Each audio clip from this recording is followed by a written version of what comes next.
Sairás por essas portas dizendo: tudo posso, tudo posso, tudo posso naquele que me fortalece. O Deus de surpresa está neste lugar. O Deus de surpresa está neste lugar.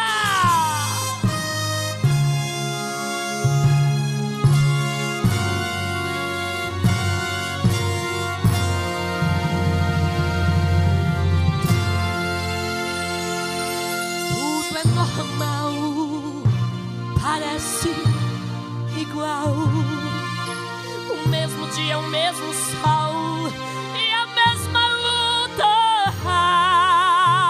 Sua vida tá assim? Olha o que acontece. De repente o céu se move. Deus olha pra você. Com a vitória vem te surpreender. Deus é assim. Quando você pensa que é o fim,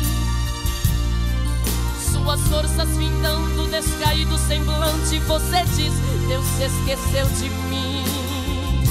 Mas Deus é fiel, neste momento está movendo o céu,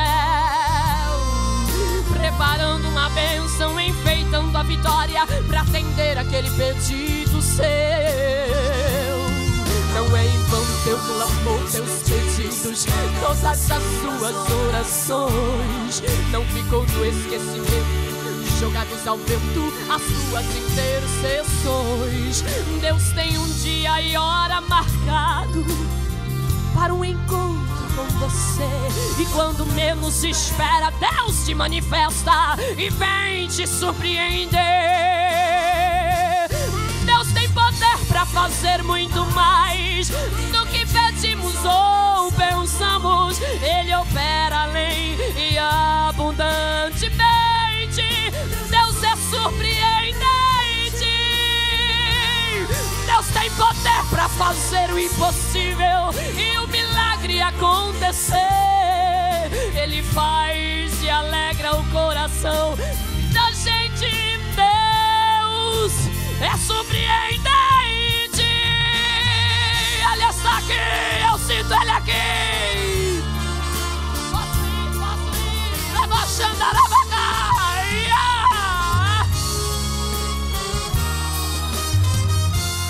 Rebaixuri, cantar a baixando a lavacaia. Visito eu agora pra te trazer surpresa. Eu faço o que você não consegue fazer. Eu entro onde não entra. Eu faço o que você não faz. Receba a minha surpresa agora, agora, agora eu te dou.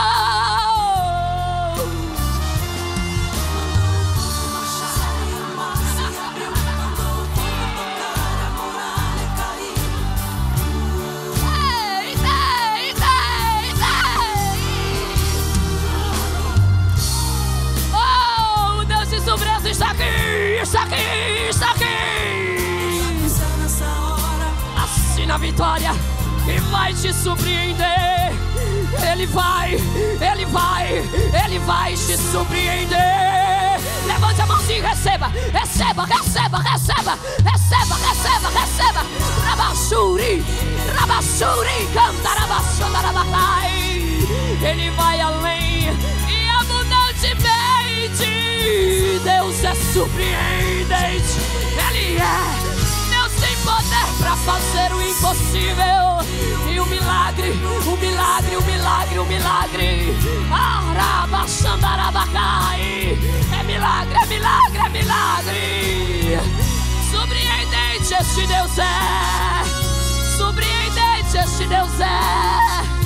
Toda tristeza sai agora. Seja revestida com a alegria do céu.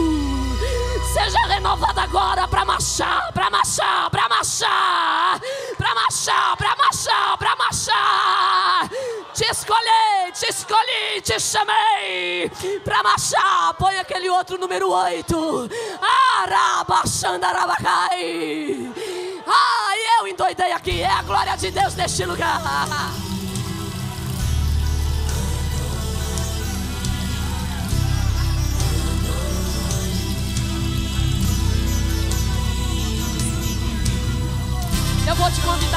adorar agora.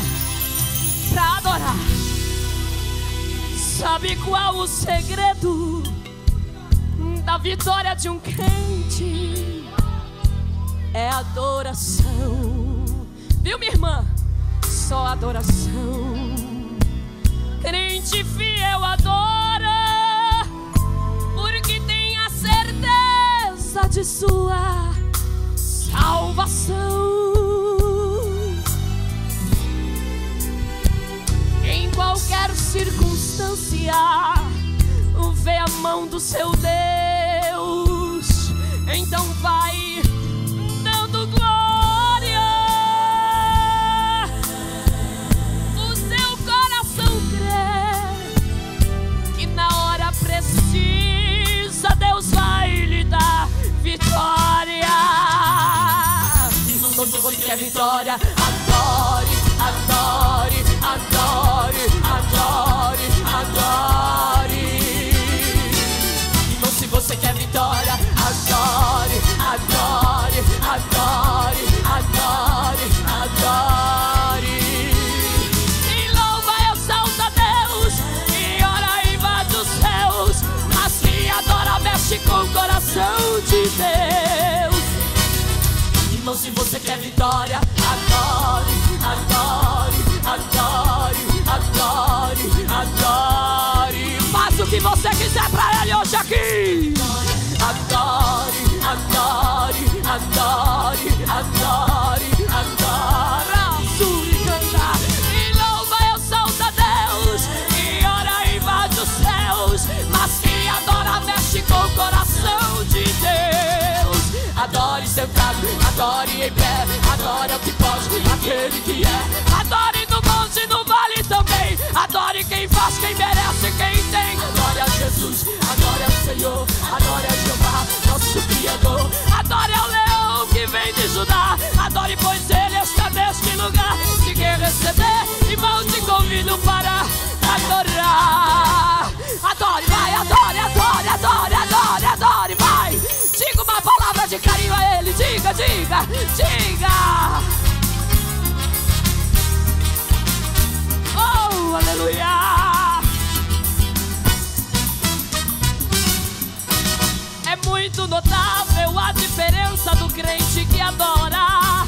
Não tem depressão, até na prisão só canta vitória.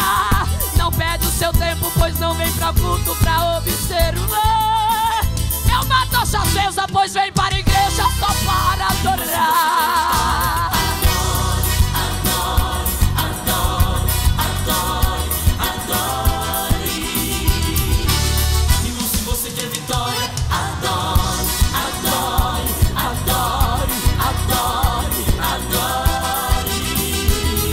E louva e exalta Deus, quem ora invade os céus, mas quem adora mexe com o coração de Deus. Adore sentado, adore em pé, adore ao que pode, aquele que é. Adore no monte e no vale também. Adore quem faz, quem merece, quem tem. Adore a Jesus, adore ao Senhor, adore a Jeová, nosso Criador. Adore ao leão que vem de Judá. Adore, pois Ele está neste lugar. Se quer receber, irmão, te convido para adorar. Quer receber? Adora! Adore, adore, adore, adore, adore, adore, adore, adore, adore. Oi! Adore, adore, adore, adore, adore, adore. Aleluia! E louva e exalta Deus, e ora e invade os céus, mas quem adora mexe com o coração de Deus. Mas quem adora mexe com o coração de Deus, de Deus.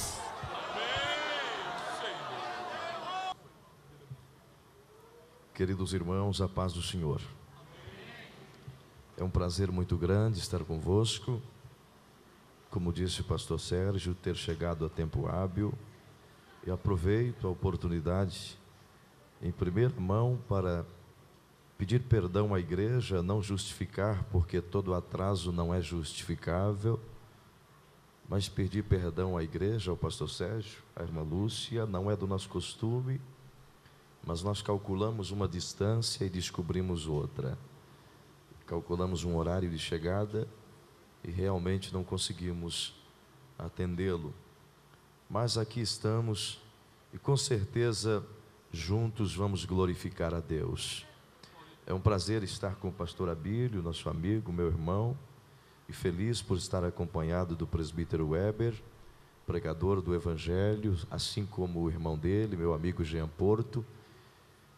E é um prazer muito grande ver essa igreja abençoada, cheia da glória de Deus, já manifestando o seu louvor, a sua gratidão ao Senhor. E com certeza Deus já trabalhou aqui esta noite e vai continuar operando no meio de nós. Queridos e queridas, por favor, abra comigo a sua Bíblia, no livro, ou melhor, na carta de Paulo, 2 Timóteo, escrevendo pela segunda vez ao jovem pastor Timóteo, no capítulo 4, versículo 20, por gentileza.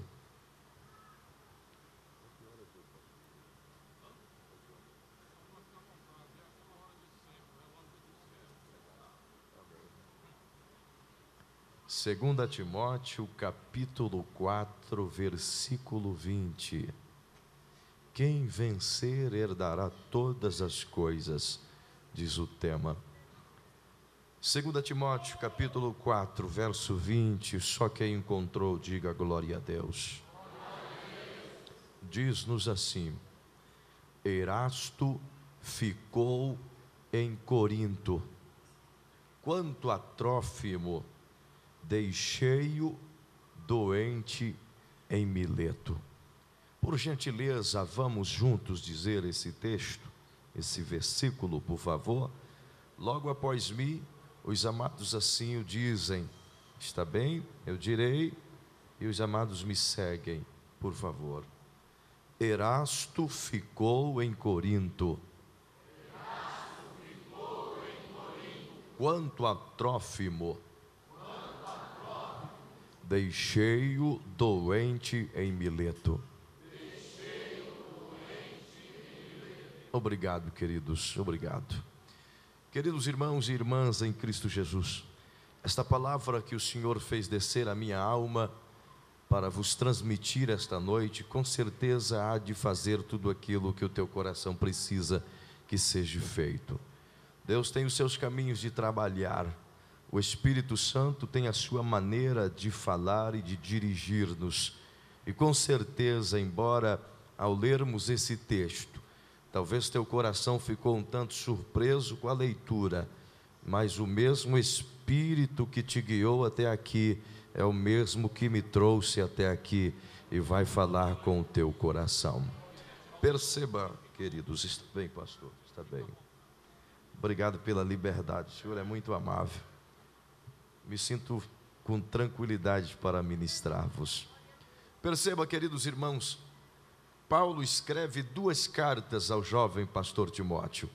A primeira carta que ele escreve no intuito de fazer com que esse moço que estava assumindo uma grande igreja, por sinal uma das maiores e melhores igrejas da Ásia Menor, a igreja de Éfeso, e encontra uma igreja que tem um cabedal espiritual muito grande, um conteúdo doutrinário extraordinário, e tendo ao fundo uma grande quantidade de pastores e de homens de Deus que ajudaram outros que ali trabalharam na edificação dessa igreja. E logo que ele assume essa igreja, sendo moço novo ainda, Paulo sente a necessidade, o desejo de transmitir a Timóteo, que foi na verdade seu discípulo no ministério, algumas palavras que pudessem fazê-lo concordar e trabalhar e se esforçar um pouco mais pelo trabalho que estava em suas mãos. E percebemos na primeira carta que foi uma palavra pastoral, cheia de ânimo, cheia de contentamento, cheia de gozo, fazendo com que Timóteo também pudesse perceber as dificuldades que o ministério lhe propusera e as dificuldades que o mundo lhe propusera. Em meio a essas coisas, Paulo dá uma série de instruções e conselhos práticos ao jovem pastor, na intenção de fazê-lo recobrar, relembrar aquilo que ele havia recebido da parte de Deus em palavra profética, até porque o seu ministério assim foi dado. E uma vez que Paulo assevera ao coração de Timóteo a lembrança de que foi Deus que lhe confiou o santo ministério, faz esse moço se lembrar de que ele, estando naquela igreja, ele deveria ser o exemplo dos demais e ser a pessoa em que pudesse conduzir os santos que ali habitavam ao reino dos céus. Dentre muitos conselhos práticos, na primeira carta, percebemos também algumas palavras de amor, de ânimo e também algumas exortações, no sentido de visualizar não somente as coisas que haveriam de acontecer, mas aquelas que estariam acontecendo, e pessoas que estariam dissuadindo alguns outros para deixarem a fé. Em meio a tudo isso, você percebe uma preocupação de Paulo com a integridade do jovem Timóteo, dando a ele também alguns conselhos acerca de sua saúde e de sua doença no estômago. E você percebe que ele escreve ainda, passado algum tempo depois, uma segunda carta. E na segunda carta que ele escreve a Timóteo, tendo o mesmo teor pastoral, a mesma responsabilidade pastoral, eu percebo que a segunda carta tem um perfil um tanto mais que pessoal. Ela traz a Timóteo alguma coisa mais carinhosa, como se fosse um pai, um velho pastor, dando conselhos a um jovem discípulo pastor. E percebemos isto nesses 4 capítulos, quando o apóstolo repete algumas instruções, dá outras novas e prepara o coração de Timóteo, como quem quisesse dizer a ele: olha, eu já estou velho, mas você ainda está novo, e você pode continuar a jornada que Deus assim me confiou. Você pode prosseguir no santo ministério que Deus também lhe confiou. Em meio a tudo isso, o apóstolo apresenta a Timóteo como um vencedor, como alguém que já terminou a carreira. Ele até mesmo disse: olha, eu já estou chegando no fim da lida, porém eu acabei a carreira, guardei a minha fé, e estou aguardando agora a volta de Jesus para a minha vida, onde eu devo entregar a Ele tudo aquilo que fiz. Você percebe que quando ele escreve isso a Timóteo, ele escreve num tom de despedida, até porque quando escreve a segunda carta, Paulo já estava com a sua morte decretada em Roma, e portanto ele haveria de ser assassinado ou sacrificado a Deus por aquelas pessoas. De maneira que quando escreve essa carta, ele traz uma série de instruções, e também, em meio às instruções, algumas saudações a algumas pessoas que militaram com ele no ministério, que trabalharam dia após dia com Paulo no ministério. E você percebe no capítulo 4 de 2 Timóteo, em meio a estas instruções, esses conselhos, estas exortações, ele traz assim, como que um relatório, como que alguém que quer demonstrar a Timóteo a fidelidade, inclusive para quem é discípulo, no sentido de dizer: olha, eu já fiz tudo isso, cheguei a tal lugar, estou agora em Roma, e não estou acompanhado das pessoas que trabalharam comigo, não estou aqui com aqueles que militaram junto com você, quando fizemos a segunda viagem missionária. E como quem Paulo quer dizer a Timóteo se ele estava sozinho ou não, como quem quer dizer a Timóteo se ele estava triste, abandonado ou não. O capítulo 4 segue essa prerrogativa, e você percebe que em meio a algumas instruções que há no capítulo 4, o versículo 19 dá uma pausa, e ele traz uma saudação a Priscila e Áquila. E quando olhamos para o versículo 20, que o Espírito me fez descer ao coração, percebemos que parece que Paulo se lembrou de 2 pessoas em especial. Ele fala de uma série de outras pessoas, pessoas que o perseguiram, pessoas que o maltrataram, pessoas que o ajudaram, e agora ele se lembra, em último minuto, de 2 pessoas que fizeram ser colocadas no texto os seus nomes, exatamente como quem, terminando a carta, em meio às saudações, lembra-se dessas 2 pessoas, e assim cita os seus nomes. Percebam que esse versículo, ao analisarmos diretamente, parece que ele está fora de contexto, parece que ele está no lugar errado, parece que Paulo esqueceu antes e colocou no final. Mas perceba que isso tem uma atuação direta da vontade de Deus, até porque a palavra do Senhor é perfeita, e tudo o que ela tem é perfeito, e tudo aquilo que ela traz é perfeito, e tudo aquilo que ela quer profetizar é perfeito, e com certeza tem efeito perfeito também em nossa vida cristã. Perceba, portanto, que o versículo 20, ele trazendo essa saudação, ele diz: o Erasto, Timóteo, ficou em Corinto. Quanto ao Trófimo, companheiro de ministério também, deixei-o doente em Mileto. E quando meus olhos pairavam sobre esse texto, o Espírito de Deus me fez pensar em algumas coisas desse versículo, e essas coisas importantes demais para nós esta noite, preciso lhe entregar. Percebamos o que o Espírito faz me ver na primeira frase do versículo 20 do capítulo 4 de 2 Timóteo, quando a Bíblia diz: Erasto ficou em Corinto. A palavra do Senhor se revela ao meu coração de uma maneira linda. O Espírito me fez parar e pausar sobre a primeira frase desse versículo e colocou em relevo a minha alma uma pequena palavra, um verbo, que esse verbo traduz muita coisa. Perceba em destaque na primeira frase: Erasto ficou em Corinto. Perceba a palavra ficou. E eu busquei saber o que significa a palavra ficou, extraída do verbo ficar, de tu ficas, eu fico, nós ficamos e coisa e tal. Perceba o que ela significa. A palavra ficar significa vontade própria, desejo consumado, livre escolha ou opção de escolha, ou ainda livre arbítrio. A palavra tem um sentido etimológico de que alguém desejou fazer e o fez, alguém desejou realizar e realizou. Por exemplo, se você não quisesse ter vindo à igreja, você iria ficar em casa. Se você não quiser ir trabalhar amanhã, você vai ficar em casa. Se você não quiser almoçar ou jantar, você obviamente vai ficar com fome. Portanto, é um desejo meu, é um desejo teu estar aqui esta noite. É um desejo nosso cultuar a Deus. É vontade nossa glorificar a Deus. É vontade sua receber do Senhor. Portanto, é desejo, é vontade própria, é escolha. Eu escolhi, eu optei por aceitar esse convite. Você escolheu, você optou por estar aqui esta noite e não estar somente amanhã. Portanto, a palavra ficar significa livre escolha. Nesse caso, esse moço, ajudante de Paulo, ele desejou, ele optou por ficar em Corinto. Era vontade de permanecer em Corinto. Ele desejou ficar e ficou.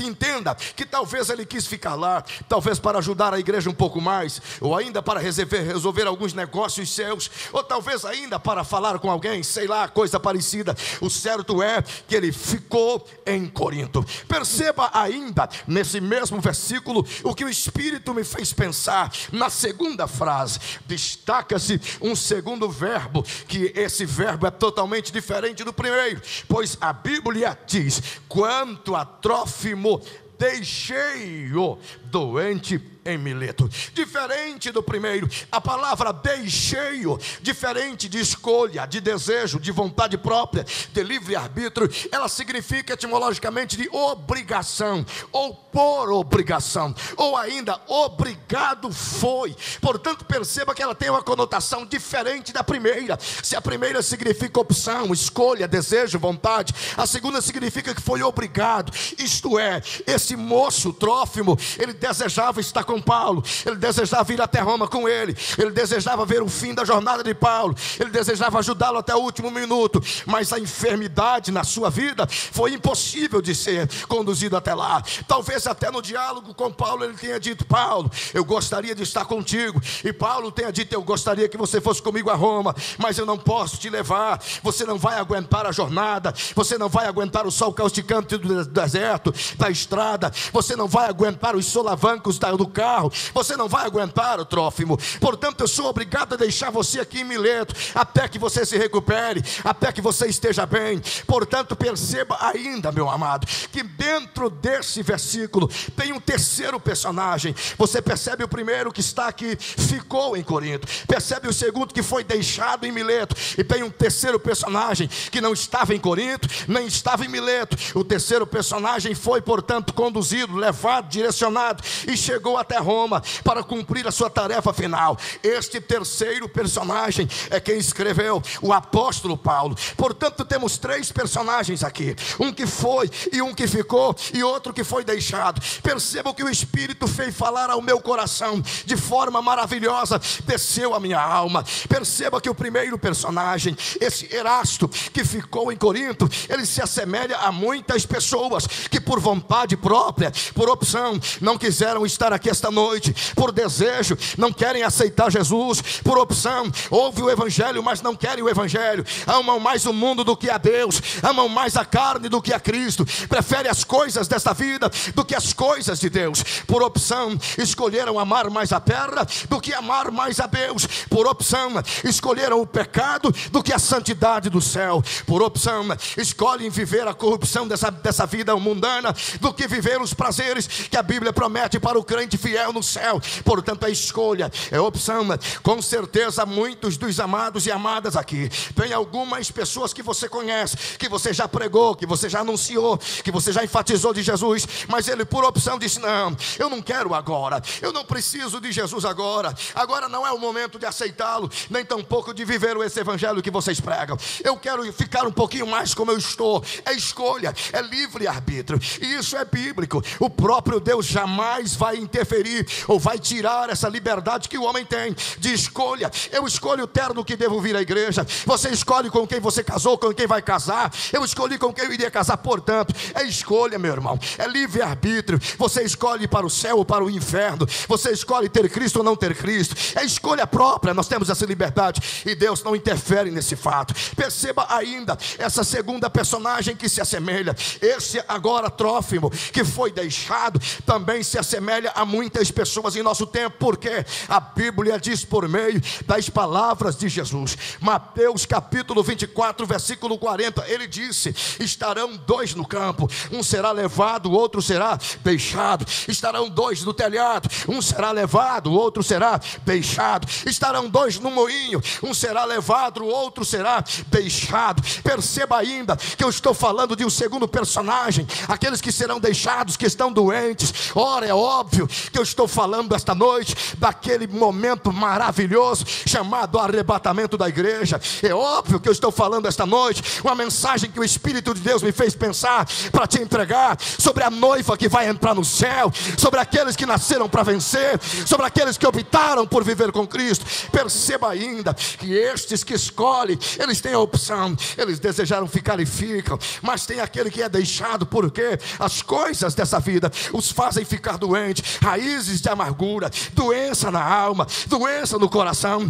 perdão não liberado, câncer que corrói espiritualmente, doentes espirituais, não podem caminhar até a terra prometida, vai ser obrigado a ser deixado para trás. Perceba ainda que tem um terceiro personagem, como eu disse, este é, a saber, o apóstolo Paulo. Este é exatamente o que está no versículo tema: quem vencer, quem vencer, quem vencer. É por isso que Paulo diz: eu acabei a carreira, guardei a fé, estou aguardando o dia de entrar no céu, porque já venci, já concluí, já cheguei no final. Perceba então, querida igreja, que são três grupos: os que ficam, os que são deixados e os que são levados, ou que concluem a sua etapa de vida na terra. Aqueles que serão arrebatados, os que vencem. Mas perceba ainda nessa introdução básica, se tem esses três grupos, eu percebo que nem o Erasto e nem o Trófimo acompanhou Paulo até o final. Nenhum dos dois. Eles não puderam estar em Roma, cada um por suas escolhas ou por as suas necessidades. O certo é que nenhum dos dois estavam com Paulo, mas Paulo também não podia ficar com nenhum dos dois, nem ficar com o Erasto e nem ficar com o Trófimo. Ele tinha que ir até Roma, o destino dele era Roma, portanto ele não poderia interromper a sua jornada. Ele foi até o fim, ele chegou até o último momento, mas os dois, por circunstâncias diferentes, não estavam com Paulo.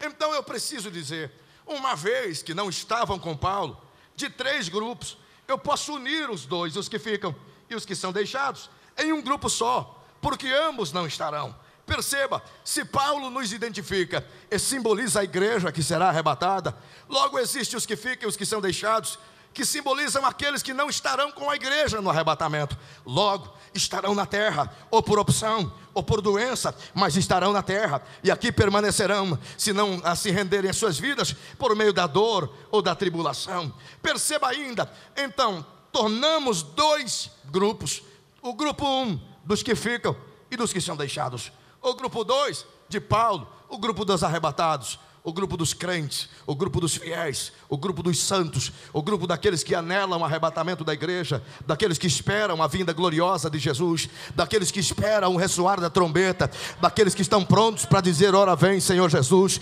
Ora, queridos, e por falar em arrebatamento, permita dizer-vos, é claro que você entende isso. Não sei se vocês notaram que esse tipo de pensamento, mensagens acerca do arrebatamento ou qualquer coisa parecida, hoje é muito raro, é escasso. Até parece que nós estamos perdendo um pouco de vontade de ir para o céu. Estamos perdendo um pouco a paixão pelo céu, o desejo de sermos arrebatados. Mas eu quero crer que esta noite aqui é totalmente diferente. Eu quero crer que aqui dentro só tem aqueles que anelam ardentemente pelo soar da trombeta e adentrar as mansões celestiais. Quem esta noite pode levantar a sua mão e dizer: ora vem, Senhor Jesus? Perceba ainda, se existem os dois grupos, o dos que ficam e dos que são deixados, a Bíblia nos apresenta que para os dois grupos existe uma premiação, uma coroação, uma bênção. Embora para um não seja uma bênção muito favorável, mas é algo da parte de Deus. Portanto, perceba, existe o grupo dos que ficam e que são deixados, que herdarão nessa terra como prêmio, como pagamento, algo chamado de grande tribulação.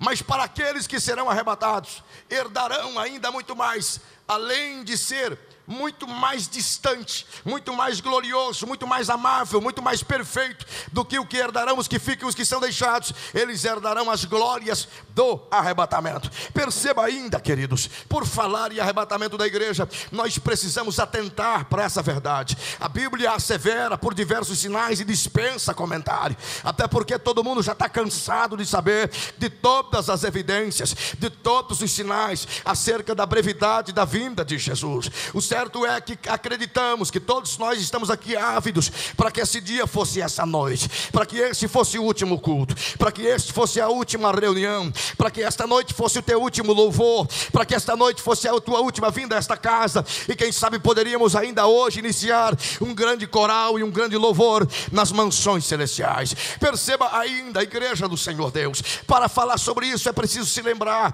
de que a promessa de Jesus é real e ela jamais vai deixar de se cumprir. A Bíblia diz que o arrebatamento é uma verdade absoluta. Deus nunca deixou de cumprir a sua palavra, nunca deixou de realizar aquilo que Ele deixou escrito. Portanto, perceba, se Ele veio para cumprir a sua palavra, e com certeza ela vai se cumprir, basta olhar para a promessa de sua vinda. Se não, perceba o que está escrito em João no capítulo 14, como vós sabeis. O próprio Jesus disse: não se turbe o vosso coração, credes em Deus, crede também em mim. Na casa de meu pai há muitas moradas. Se não fosse assim, eu vou-lo teria dito: vou vos preparar lugar. E se eu for e vos preparar lugar, é porque eu voltarei outra vez e vos levarei, para que onde eu estiver, vós estejais também. O mesmo Jesus profetiza a sua vinda. E você percebe ainda em Atos dos Apóstolos, quando a igreja se reúne para despedir-se do Senhor, quando Ele se ascende ao céu e é ocultado pelas nuvens. Você percebe 500 irmãos em Atos 1, com os olhos lacrimejando, pastor, tristes por ver o seu mestre ascendendo aos céus. Quando ele desaparece, aparece dois anjos que vêm do céu e diz: os varões galileus, porque estáis olhando para cima? Esse mesmo Jesus que vocês estão vendo subir, Ele mesmo há de voltar, Ele mesmo há de descer outra vez. E todas as vezes que você toma a Santa Ceia, meu irmão, todas as vezes que se lê o texto de Paulo aos Coríntios, é nos feito lembrar até que Ele venha. Nós lembramos disso todos os meses. Essa promessa é real, quer você queira ou não queira,